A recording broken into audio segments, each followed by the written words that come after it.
Lucky phone पर उसकी माँ की आवाज पहचान गया था। मैं जल्दी आ जाऊंगा माँ, बस पढ़ाई खत्म होते ही आ जाऊंगा, लकी ने कहा। उसकी आंखें डबडबा आई थी। इससे पहले कि वो आगे और कुछ बोल पाता, उसकी माँ ने कहा, बस अब कितना पढ़ेगा, तू अब जल्दी से आ जा, मैंने तेरे लिए एक लड़की भी ढूंढ रखी है, माँ ने कहा। और ये सुनते ही लकी के होश उड़ गए। वो डिंपल के सदमे से अभी बाहर भी नहीं निकला था और उसकी माँ उसके लिए लड़की ढूंढ रही थी। माँ मैं अभी क्लास में हूँ, आपको थोड़ी देर बाद फोन करता हूँ, लकी ने आगे की बात से बचने के लिए कहा और फोन रख दिया। फिर वो क्लासरूम में आ गया। लकी तुम ठीक हो ना, साक्षी ने लकी के कंधे पर हाथ रखते हुए पूछा। उसे सच में लकी की चिंता हो रही थी। लकी ने उसकी ओर देखा और मुस्कुरा दिया। साक्षी ने हल्के हाथ से उसके कंधे को सहलाया और बोली, देखो वैसे अब इसमें पछताने जैसी कोई बात नहीं है। डिंपल का असली चेहरा हम दोनों के सामने आ गया है। अगर ये थोड़ी देर बाद आता ना तो दर्द ज्यादा होता, इसलिए जो हुआ ठीक ही हुआ। तुम्हें ऐसी लड़की के लिए परेशान नहीं होना चाहिए लकी, कोई जरूरत नहीं है तुम्हें दुखी होने की। लकी ने सिर्फ हाँ में अपना सिर हिलाया और अपनी मुस्कान को और थोड़ा सा बड़ा कर लिया। साक्षी के उसके कंधे पर हाथ रखने की वजह से लकी को अच्छा महसूस हो रहा था। कम से कम उसके आसपास कोई तो था जिस पर वो विश्वास कर सकता था। हाँ यार तू चिंता मत कर, तुझे इस डिंपल से भी अच्छी लड़की मिलेगी, देख लेना, प्रीतम ने दूसरी तरफ से उसके कंधे को थपथपाते हुए कहा। लकी को अब सचमुच काफी अच्छा लग रहा था। अच्छा चलो, आज हम तुम्हारे आजाद होने का ना जश्न मनाते हैं। मैं अपनी तरफ से तुम्हें ट्रीट दूंगी। कॉलेज के बाहर कहीं चलें? कैंटीन का खा खा करना मैं बोर हो गई हूं, साक्षी ने कहा। हाँ यार कैंटीन से तो मैं भी बोर हो गया हूं, प्रीतम ने कहा। साक्षी ने उसे घूर कर देखा और बोली, अबे तुम्हें कौन ले जा रहा है? यह सुनते ही प्रीतम को झटका सा लग गया। वो जानता था कि साक्षी बहुत ही साफ और सपाट बात करने वाली लड़की थी, लेकिन एक दिन वो उसकी इसी साफ गोई का शिकार हो जाएगा, उसे अंदाजा नहीं था। नहीं मैं तो खुद भी नहीं जा रहा था यार, मुझे तो निम्मी से मिलने के लिए जाना था। मैं तो बस बता रहा था कि मैं भी बोर हो गया हूं कैंटीन का खा खा कर, प्रीतम ने अपनी ओर से सफाई देते हुए कहा। हाँ लेकिन ट्रीट तुम मुझे नहीं, मैं तुम्हें दूंगा, पर आज नहीं किसी और दिन। और इस बार हम उस चमन पाव भाजी वाले के पास नहीं जाएंगे, उससे थोड़ी दूरी पर सामने वाली लेन में जो रेस्टोरेंट है ना, सन एंड मून, वहां चलकर खाना खाएंगे, लकी ने कहा और अपनी जगह से खड़ा हो गया। साक्षी ने जब उसके मुंह से सन एंड मून का नाम सुना तो उसके कान खड़े हो गए। उसे उम्मीद नहीं थी कि लकी को डिंपल के जाने के बाद इतना बड़ा झटका लगेगा। जितना पैसा लकी 10 दिन में कमाता था, साक्षी ने सुना था कि सन एंड मून में उतना पैसा सिर्फ एक बार में ही पूरा हो जाता था। उसे विश्वास नहीं हो रहा था कि लकी इतना बड़ा कदम उठा लेगा। वो झिझक कर हंस पड़ी और बोली, हाँ ठीक है, मतलब ठीक है, मैं इंतजार करूंगी। वैसे तुम्हें एक बात बताऊं लकी, मैं ना अभी तक सन एंड मून के अंदर गई नहीं हूं। साक्षी के चेहरे पर हल्की सी शर्म आ गई थी। साक्षी को लगा कि लकी ने सिर्फ जज्बात में बहकर यह बात बोल दी थी कि वो उसे सन एंड मून में ट्रीट देने वाला था, लेकिन उसे मालूम नहीं था कि वो साक्षी को जिंदगी भर भी अगर वहां खिलाता तो भी उसकी जायदाद पर कोई असर नहीं होने वाला था। ठीक है तो फिर मिलते हैं, फिर बाय लकी, साक्षी ने कहा और वहां से निकल गई। इधर प्रीतम और उसके दूसरे दोस्त भी उसे अपने साथ लेकर कैंटीन की ओर आ गए। जैसे ही वो कैफेटेरिया में दाखिल होने वाले थे, अचानक से गर्वित रुक गया। उसकी आंखें उसके फोन पर गड़ी हुई थी और एक पल के लिए फोन को देखने के बाद गर्वित ने कहा, भाई साहब ये अमित ने ग्रुप चैट पर अपनी फजीयत करवा ली यार। खोलो अपना ग्रुप चैट, खोलो अपना हॉस्टल वाला ग्रुप, देखो क्या लिखा है इसने। लकी और प्रीतम ने तुरंत अपना फोन निकाला और हॉस्टल वाला ग्रुप खोल लिया। हालांकि लकी ने हॉस्टल छोड़ दिया था और सिर्फ डिंपल की वजह से वो एक छोटे से कमरे में रहने के लिए आ गया था, फिर भी उसने हॉस्टल का ग्रुप नहीं छोड़ा था और न ही प्रीतम और गर्वित उसे ग्रुप छोड़ने देना चाहते थे। गर्वित की बात सुनते ही तुरंत लकी और प्रीतम ने अपनी जेब से फोन निकाला और देखा। अरे बाप रे, कितना बड़ा गधा है ये, लकी ने उन दोनों से कहा। अमित ने उस ग्रुप में एक मैसेज भेजा हुआ था जिसमें लिखा था, दोस्तों आज से तुम्हारा भाई अमित सबके सामने ये ऐलान करना चाहता है कि तुम्हारा भाई फिर से सिंगल से मिंगल हो गया है। सबके सब जल्दी आओ हॉस्टल, आज का लंच तुम्हारे भाई की तरफ से है। चलो अच्छा है, किसी को तो लड़की मिली, वैसे भी इसका अकेलापन झेला नहीं जा रहा था, लकी ने कहा। चलो चलो हॉस्टल चलते हैं, साले की आज जमकर खींचेंगे, प्रीतम ने कहा। गर्वित और प्रीतम तो आगे बढ़ गए, लेकिन लकी वहीं रुक गया था। वो उनके साथ आने में थोड़ा सा झिझक रहा था। अबे क्या हुआ, तू क्यों रुक गया, भूख नहीं लगी है, गर्वित ने पूछा। लगी है यार, पर तुम लोग जाओ, मैं यहीं कुछ खा लूंगा। लकी ने अपनी नजर बचाते हुए जवाब दिया। अरे अब यहां किसके साथ खाएगा? तेरे साथ खाने वाली तो भी किसी और के साथ खा रही है, इसलिए चलना भाई, हमारे साथ खा लेना। वैसे भी अमित ने पूरे ग्रुप को बुलाया है और पूरे ग्रुप में तू भी तो आता है। प्रीतम ने कहा। हाँ, पर लकी के पास इससे आगे कहने को कुछ नहीं बचा था। उसका मन तो उन दोनों के साथ जाने का बहुत कर रहा था, पर वो फिर से हॉस्टल नहीं जाना चाहता था। अब वो हॉस्टल का हिस्सा नहीं रह गया था, इसलिए उसे लग रहा था कि वहां खाना ठीक नहीं था। भाई मुझे मालूम है तू क्या सोच रहा है, लेकिन तुझे मालूम है कि हम क्या सोच रहे हैं? गर्वित ने कहा। क्या सोच रहा? लकी ने उत्साह में पूछा। प्रीतम और गर्वित दोनों मुस्कुराने लगे और लकी को देखकर बोले, आज के आज ही हम तेरा कमरा खाली कर देंगे। गर्वित ने कहा। क्यों क्यों खाली कर दोगे? लकी ने पूछा। क्योंकि तू फिर से हमारे साथ रहने के लिए आने वाला है साले। प्रीतम ने खुशी से उसके कंधे पर हाथ रखा और उसे खींचकर अपने साथ लाने लगा। लकी ये बात सुनकर खुश हो गया था। उसे लग रहा था कि डिंपल के जाने के बाद उस कमरे में वो अकेला हो जाएगा, लेकिन जब उसके ये दोस्त जिंदा थे तब तक वो उसे अकेले नहीं छोड़ने वाले थे। थैंक्स यार, तुम लोग हो तो मैं। इसके आगे लकी कुछ कह नहीं पा रहा था, लेकिन उसकी आंखों में दोस्तों के लिए प्यार साफ नजर आ रहा था। थोड़ी देर बाद जब वो तीनों हॉस्टल पहुंचे तो उन्होंने देखा कि एक लड़का और एक लड़की एक साथ एक पलंग पर हाथ पकड़कर बैठे हुए हैं। अरे अरे तुम लोग वापस आ गए? अमित ने चौंकते हुए लड़की का हाथ छोड़ा और तीनों को देखने लगा। अमित का कद हॉस्टल के बाकी लड़कों से लंबा था। उसका शरीर दुबला और सुडौल था। वो खेल कूद में बहुत अच्छा था। बेबी ये मेरे दोस्त हैं। दोस्तों ये मेरी बेबी, मेरा मतलब है मेरी गर्लफ्रेंड है रोशनी, म्यूजिक सीख रही है। अमित ने कहा और रोशनी ने सबको हाई किया। फिर अमित बोला, रोशनी ये मेरे रूममेट्स हैं, गर्वित, प्रीतम और लकी। लकी अब हमारे साथ नहीं रहता, लेकिन हमारे दिल में अभी भी जिंदा है लकी, है ना लकी? अमित ने थोड़े मजाकिया अंदाज में कहा। हाँ अमित भाई, पहले नहीं रहते थे, लेकिन अब भाई साहब हमारे साथ फिर से रहने के लिए आ रहे हैं, इसलिए आपने इनके बिस्तर पर जो वे प्रोटीन के डब्बे जमा रखे हैं ना, उन्हें जरा हटा लीजिए।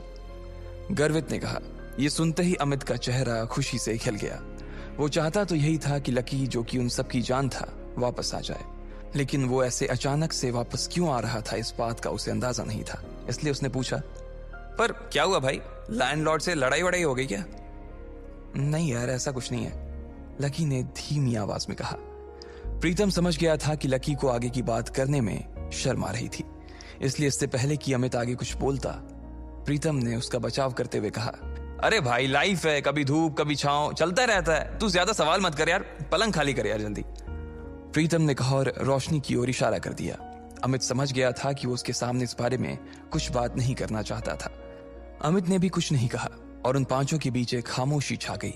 अमित ने उस चुप्पी को तोड़ते हुए कहा, चलो तो फिर आज रॉबिन्स कैफे पर खाना खाने के लिए चलते हैं। रोशनी की रूममेट भी आने वाली है, तुम्हें और किसी को बुलाना है? लकी तो डिंपल को बुला देना, वो भी आ जाएगी। अमित ने जैसे ही ये कहा, गर्वित और प्रीतम उसे गुस्से से देखने लगे। प्रीतम ने तो अपना सिर ही पकड़ लिया था। अमित की मोटी बुद्धि में उसके छोटे छोटे इशारे कभी नहीं घुस सकते थे। ये बात वो अच्छी तरह से समझ गया था। इधर लकी और डिंपल के बारे में सिर्फ उन तीनों को ही नहीं, बल्कि पूरे हॉस्टल को पता था। अमित को यह बात मालूम थी कि लकी डिंपल को कभी किसी अच्छी जगह खाने पर नहीं ले जा पाता था, इसलिए उसने सोचा कि उसको ये मौका भी वो अपनी तरफ से ही दे दे। अब इससे पहले कि प्रीतम लकी की घाव को ढकने की कोशिश करता, उसने खुद ही उसे कुरेदते हुए कहा, अमित मैं और डिंपल अब साथ नहीं है यार। तुम और डिंपल साथ नहीं हो मतलब? ये कब हुआ यार, और कैसे? अमित ने लकी से पूछा। उसका मुंह सवाल पूछने के बाद भी खुला का खुला ही रह गया था। अब जो हो गया सो हो गया ना यार, सब आज ही जानना है क्या तेरे को? गर्वित ने उसे फटकारते हुए कहा। अमित समझ गया था कि इस बारे में बात करने के लिए सही मौका नहीं था। अमित हमें निकलना चाहिए यार, मेरी रूममेट्स का मैसेज आया है कि वो लोग निकल चुकी हैं। वो लोग पहले से ही बहुत भूखी हैं और अगर हमने उन्हें वेट कराया ना तो वो मुझे ग्रिल करेंगी यार। रोशनी ने कहा। हाँ अब ऐसा है तो प्रीतम जी, गर्वित जी और लकी जी, आप अपने अपने कपड़े बदलो। प्रीतम तू लकी को कुछ बढ़िया से दे देना यार, और प्लीज सब लोग जल्दी तैयार हो जाओ, हम लोग बाहर इंतजार कर रहे हैं, अमित ने कहा और रोशनी का हाथ थाम कर बाहर आ गया। इधर प्रीतम ने कमरे का दरवाजा बंद कर लिया था। अमित और रोशनी कमरे के बाहर थे, जहां अमित बार बार कमरे के दरवाजे की ओर देख रहा था। वहीं रोशनी अपने हाथ बांधे और मुंह फुलाए बरामदे के उस पार देख रही थी। जब अमित की नजर रोशनी पर पड़ी तो वो समझ गया कि कोई तो बात थी। जिस तरह से वो हाथ बांध कर खड़ी थी, उससे साफ समझ आ रहा था कि रोशनी को किसी बात पर तो गुस्सा आ रहा था। क्या हुआ बेबी, कुछ हुआ है क्या? अमित ने पूछा। नहीं कुछ नहीं यार, बस ऐसे ही। रोशनी ने कहा और अपना चेहरा दूसरी ओर घुमा लिया। बोलो ना बेबी, क्या हुआ? मेरी कोई बात बुरी लग गई क्या आपको? अमित ने फिर से पूछा। रोशनी ने एक बार के लिए उसे देखा और फिर एक गहरी सांस लेते हुए बोली, तुम्हें ऐसा नहीं लगता कि तुम्हारे ये जो रूममेट्स हैं ये बहुत ही एवरेज हैं? मतलब तुम खुद को देखो ना गर्वित की शक्ल अच्छी है, ना प्रीतम की पर्सनालिटी में कोई अपील है, और चलो लकी तो फिर भी थोड़ा बहुत अच्छा लगता है, लेकिन वो जिस तरह से रहता है, जिस तरह के कपड़े पहनता है, उससे साफ दिखता है कि उसकी जेब टाइट है। अब ऐसे लोगों को मैं अपने रूममेट्स के सामने कैसे ले जाऊंगी यार, बताओ? अमित को उसकी बात सुनकर मन ही मन काफी अजीब लगा। हम सिर्फ खाना खाने ही तो जा रहे हैं, हम कोई ब्लाइंड डेट थोड़ी सेट कर रहे हैं इनके और तुम्हारे रूममेट्स के बीच, तो तुम फिर इतना परेशान क्यों हो रही हो? तुम्हें ऐसा लग रहा है कि मेरे रूममेट बाहर इतनी दूर इतनी धूप में सिर्फ खाने के लिए आ रही हैं? अमित, तुम सच में डम्ब हो। अरे उन्होंने भले ही मेरे फेस पर ये बात ना कही हो, लेकिन मैं जानती हूँ ना कि वो सिर्फ तुम्हारे रूममेट्स के लिए मिलने आ रही हैं। क्या पता किसी को कोई पसंद आ जाए तो। मैंने तुम्हारी फोटो दिखाई थी, तुम्हें देखते ही सबकी जुबान ऐसे ही लप होने लगी थी, और उन्हें लगा कि तुम्हारे रूममेट्स भी तुम्हारे जैसे ही होंगे, इसलिए वो भी मुझे उन सबको भी खाने पर लाने के लिए कह रही थी। रोशनी ने चिढ़ते हुए कहा, हाँ बेबी सॉरी, मुझसे गलती हो गई, मैंने तुम्हें बताया नहीं कि मेरे रूममेट्स बायोलॉजी सेक्शन से हैं।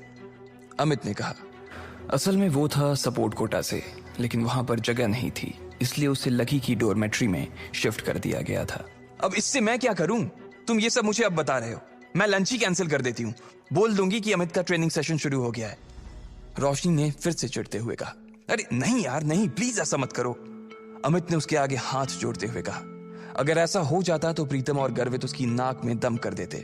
वो दिखता पहलवान सा था, लेकिन उसे इन दोनों से बहुत डर लगता था। तो फिर ठीक है, अब वहां इनके साथ जो कुछ होगा ना, उसके लिए तुम मुझे ब्लेम मत करना प्लीज, रोशनी ने कहा। और इससे पहले कि अमित उससे आगे कुछ कह पाता, रोशनी का फोन बज उठा। हेलो, हाँ कोयल, अच्छा तुम लोग पहुंच गए? हाँ, इतनी भी क्या जल्दी है यार, जब तुम मिलोगे तो खुद ही देख लेना। अच्छा, तुम्हारे सिर पर चोट? अच्छा ठीक है, हम बस आ ही रहे हैं, रोशनी ने कहा और फोन रख दिया। ये कोयल वही कोयल थी जो आज सुबह ही लकी से बैंक में टकराई थी। वो रोशनी की बहुत अच्छी दोस्त थी और इन सब में सबसे अमीर। इतने में गर्वित, प्रीतम और लकी कमरे से बाहर आ गए। इधर 3 सुंदर सी बन ठन के आई हुई लड़कियां एक टेबल पर पहले से ही बैठी हुई थीं। उनकी शक्ल, सूरत और कपड़े देखकर ये पता चल रहा था कि वो पैसे वाले घरों से थी। उनमें से एक लड़की का चेहरा छोटा और गोल सा था, आंखें बड़ी बड़ी और चमकीली सी थी। उन तीनों में सबसे सुंदर वही थी। कोयल, तुम्हारे सिर पर लाल सा क्या लगा हुआ है? कहीं कोई चोट वोट लगी थी क्या? एक लड़की ने कोयल से पूछा।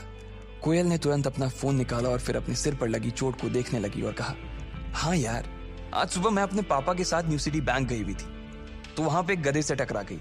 इतना बेवकूफ आदमी ना मैंने अपनी जिंदगी में नहीं देखा, मन तो कर रहा था उसका मुंह नोच लूं, कोयल ने कहा।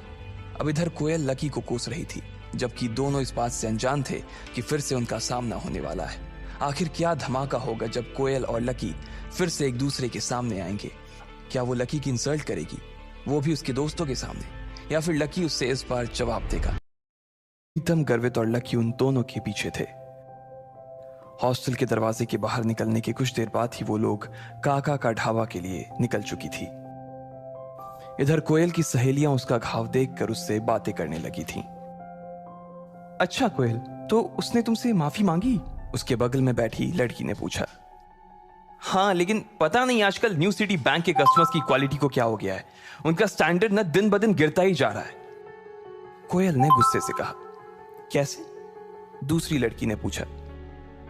अरे तुम अब जानती हो ना कि न्यू सिटी बैंक के अंदर आने वाले कस्टमर्स कैसे होते हैं, लेकिन जब मैंने उस लड़के को देखा ना तो छी, कोयल ने मुंह बनाते हुए कहा।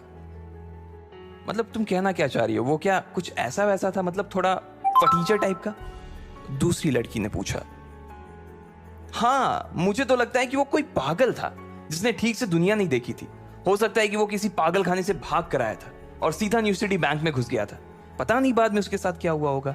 मैं तो उसी टाइम अपने पापा के साथ वहां से निकल गई थी, लेकिन अब अगर दोबारा कहीं मुझे मिला ना और उसने ऐसी कोई गलती करने की कोशिश की तो मैं सच बता रही हूं, वो अपना चेहरा किसी को दिखाने के लायक नहीं रहेगा, कोयल ने अपनी मुट्ठियों को भींचते हुए कहा। एनीवेज यार, अब तुम लोग भी क्या उसका टॉपिक लेकर बैठ गए? वैसे भी अब हम कभी मिलने वाले नहीं है। अरे यार, ये रोशनी और इसका बॉयफ्रेंड कहां रह गया, और कितनी देर इंतजार करना पड़ेगा? मुझे बहुत गर्मी लग रही है, कोयल ने कहा। वैसे मुझे तो रोशनी का बॉयफ्रेंड ना बहुत अच्छा लगा यार। वो स्मार्ट है, उसके पास हाइट है और वो पतला भी है। मुझे ऐसे लड़के ना जाने क्यों बहुत अच्छे लगते हैं। अगर अमित के जैसा उसका कोई रूममेट निकला ना, तो मैं पहले ही बता दे रही हूं कि वो मेरा रहेगा, सिर्फ मेरा। मानसी ने हंसते हुए कहा। जब से उसने अमित को देखा था, तब से उसे रोशनी से जलन होने लगी थी। ओहो, देखो तो दीदी को कैसी जीभ लपलपा रही है। मैंने सुना है अमित स्पोर्ट्स कोटे से है, इसलिए मुझे लगता है कि वो और उसके दोस्त भी एक जैसे होंगे। अब देखते हैं किसको कौन पसंद आता है, दिशा ने कहा और दरवाजे के बाहर देखने लगी। तब तक वो लोग अंदर नहीं पहुंचे थे। जब तक वो लोग अंदर आते, तब तक कोयल उन्हें अपने नए मोबाइल के फीचर्स दिखा रही थी। तीनों लड़कियों ने उसमें ढेर सारी सेल्फी ली और फिर जब वो आखिर में वेटर को बुलाकर उससे ग्रुप फोटो खिंचवाने ही वाली थी कि तभी रोशनी, अमित, प्रीतम, गर्वित और लकी अंदर आ चुके थे। इससे पहले कि लकी पूरा अंदर घुस पाता, उसने प्रीतम से कहा, तुम लोग जाओ, मैं जरा वॉशरूम से होकर आता हूं। उसे याद आया कि उसकी पैंट पर कीचड़ लगा हुआ था, इसलिए वो उसे साफ करने के लिए वॉशरूम चला गया। इधर प्रीतम, गर्वित ने जैसे ही कोयल, दिशा और मानसी को देखा, उन दोनों की आंखें फटी की फटी रह गई। गर्वित की तो चाल ही धीमी हो गई थी और प्रीतम ने अपनी कांपती आंखों को छुपाने के लिए ऊपर चश्मा पहन लिया था। अरे कोयल, दिशा, मानसी, किस बारे में बात हो रही है भाई? पता है तुम्हारे हंसने की आवाजें बाहर तक आ रही हैं। इतना कितना जोर से खिलखिला रही थी कि पूरा ढाबा ही गूंज रहा था। रोशनी का मन उन तीनों को देखते ही मस्त हो गया था। रोशनी की बात सुनते ही उन तीनों ने रोशनी की तरफ देखा। उसके पीछे ही अमित खड़ा था और अमित के पीछे गर्वित और प्रीतम खड़े थे। जैसे ही उन लड़कियों की नजर गर्वित और प्रीतम पर पड़ी, उनकी जैसी तो बत्ती से ही गिर गई।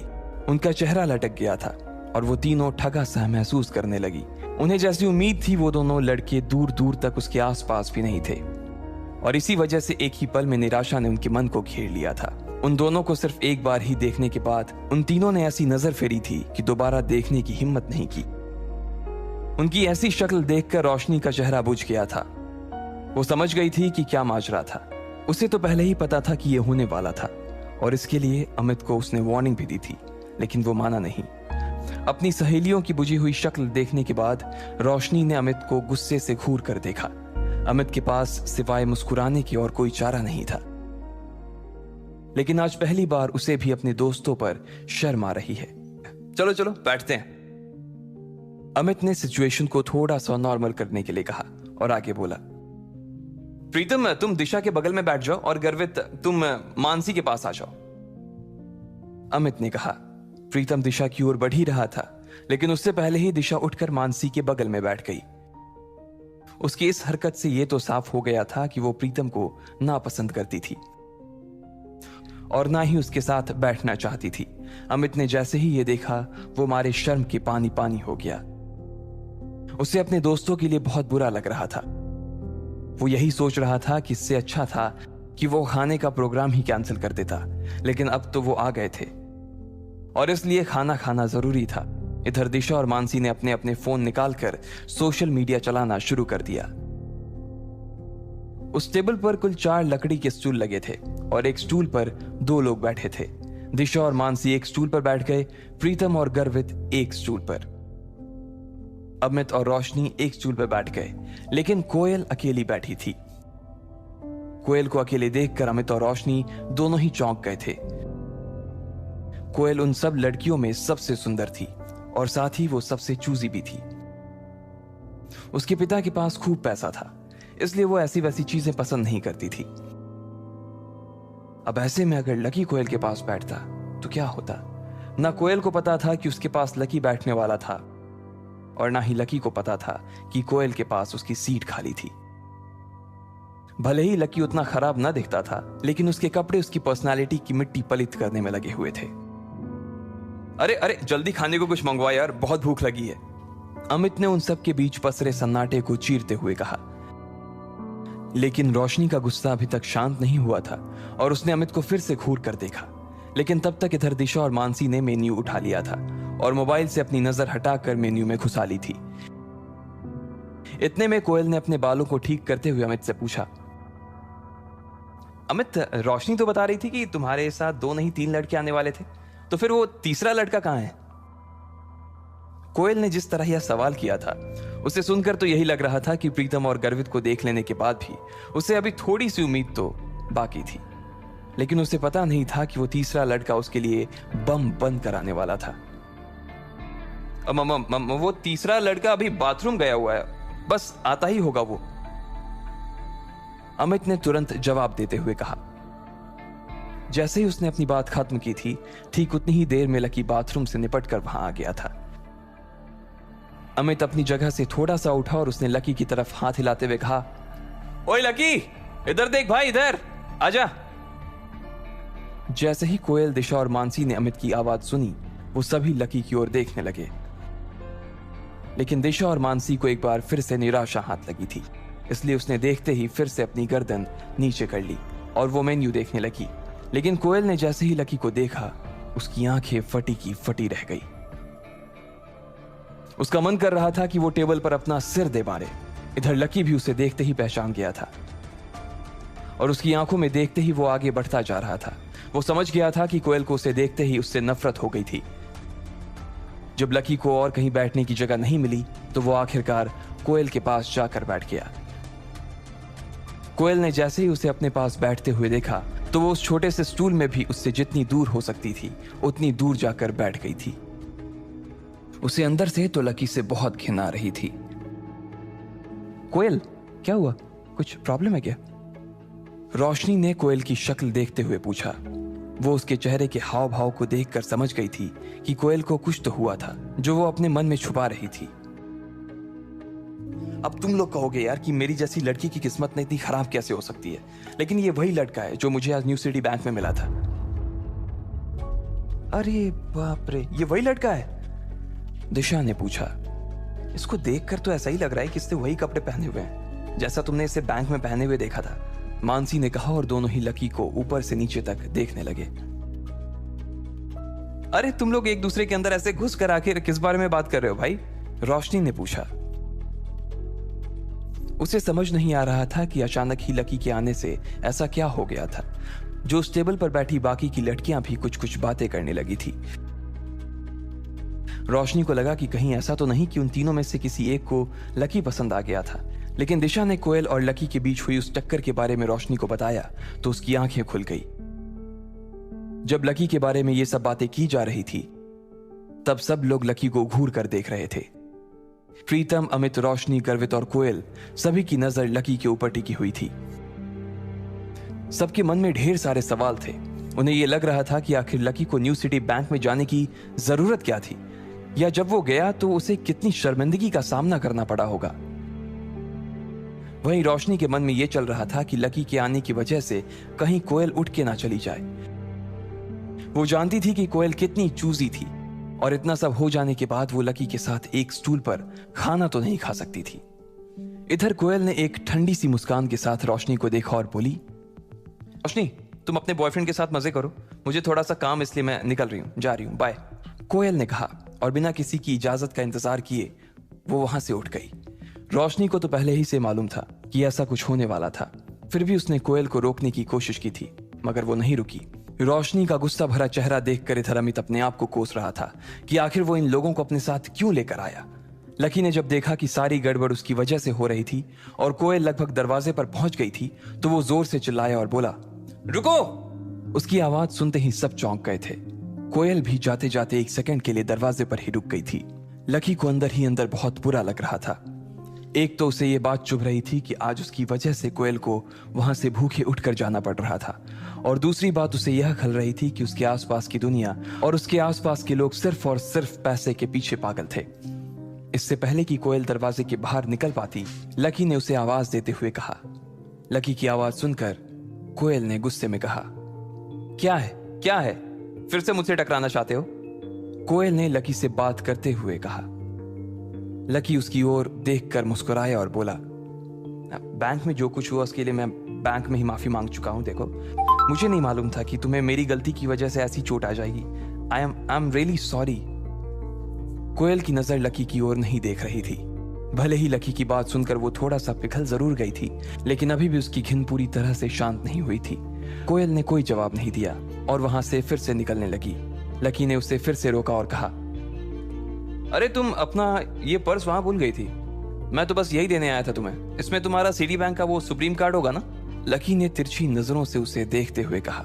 कोयल मन ही मन सोच रही थी कि इस आदमी की न्यू सिटी बैंक का जब कोई कार्ड था ही नहीं तो फिर इसे कैसे पता चला कि वहां कौन सा कार्ड चलता है। हो सकता है मैनेजर ने इसे भगाने से पहले समझा दिया होगा। कोयल ने अपने मन में सोचा और निकलने लगी। लकी अभी भी उसी जगह पर खड़ा था। जैसे ही कोयल दरवाजे से बाहर होने वाली थी, इतने में उधर से कोई रईस ज्यादा सामने आया और कोयल से जानबूझकर टकरा गया। इडियट, देख कर नहीं चल सकते क्या? कोयल ने गुस्से में उस आदमी को देखते हुए कहा। उस आदमी ने काले रंग की टी शर्ट और हरे रंग की ट्राउजर पहनी हुई थी। उसके हाथ में कोई बहुत महंगी सी घड़ी भी थी और वो जिस तरह से कोयल को देख रहा था, उसकी शक्ल से साफ पता चल रहा था कि उसकी नीयत अच्छी नहीं थी। अरे बेबी, क्या हुआ? चोट लगी है? मलहम लगा दूं क्या? उस लड़के ने कोयल को छेड़ते हुए कहा। कोयल को उसकी उस बात पर बहुत गुस्सा आया। एक तो वो पहले ही सुबह अपनी चोट फूली नहीं थी और उसके बाद इस आदमी से टकराने के बाद उसका गुस्सा और बढ़ गया था। इतना कहते ही वो आदमी कोयल की दिशा में आगे बढ़ने लगा। लकी कोयल से थोड़ी ही दूरी पर खड़ा था। सभी लोग बस देखे जा रहे थे।